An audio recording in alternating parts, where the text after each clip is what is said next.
Several years ago, my friend Ken and I drove 170 miles to hike 29 miles to the top of Utah's tallest mountain, Kings Peak, at 13,528 feet above sea level. As we pulled into the trailhead parking lot, something in the front passenger side wheel began making a horrible grinding noise. I immediately pulled into a parking spot and we got out to investigate. After jacking up the car and pulling the wheel, we couldn't see what was wrong, so we put it back on and set out on our trek up the mountain. What else could we do? We were 70 miles from the nearest city, the last 16 miles of which were on a dirt road, and who knows how far from cell service to call for a mechanic.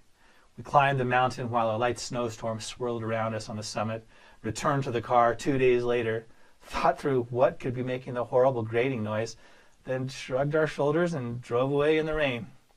A few miles later, the front wheel fell off and we skidded to the side of the road. The CV boot had torn, a pebble got caught inside, and that eventually destroyed the gear, and wheel won't stay on when the axle comes apart.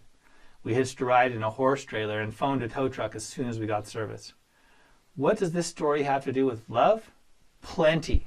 Many people don't want to learn what it is or how it works and how to get more of it because they naively assume that all is well and everything's fine.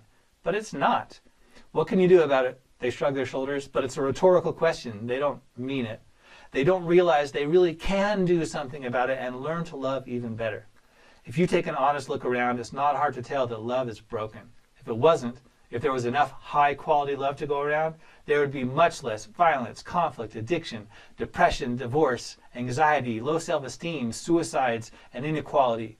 Love is the ideal solution for all these woes. It should be painfully obvious to any objective observer that ignorance is not bliss. The world is too often filled with ugliness and fear on every level, causing conflict between nations and neighbors, and fractures in friendships between families and friends. People really are doing more or less the best they know how, and if they understood love better, you can bet they would implement it immediately and put it to good use. Relationships would form and strengthen. Joy would multiply. Wounds would heal or wouldn't happen in the first place. If Ken and I had known more about CV joints and found the pebble when it first began grinding away at the gear, the wheel wouldn't have fallen off. We wouldn't have had to share a trailer with a bunch of horses, and I would have saved hundreds of dollars on towing and car repair. Experience is what you get when you don't have experience, and experience can prove costly. It's much better, whenever possible, to repair things before they fall completely apart. Our collective ignorance costs us plenty every day. 100 million hearts are grinding, hurting, and breaking. We stick to our comfort zones, maintain the status quo, and learn too slowly. We attract the same patterns over and over. Even if love isn't broken, we are, individually and collectively, and we're missing out on what would be easily possible if only we understood how to repair ourselves, if only we knew the proper steps to take. By the end of this course, you'll understand exactly why we've struggled for so long, and you'll know precisely what to do about it.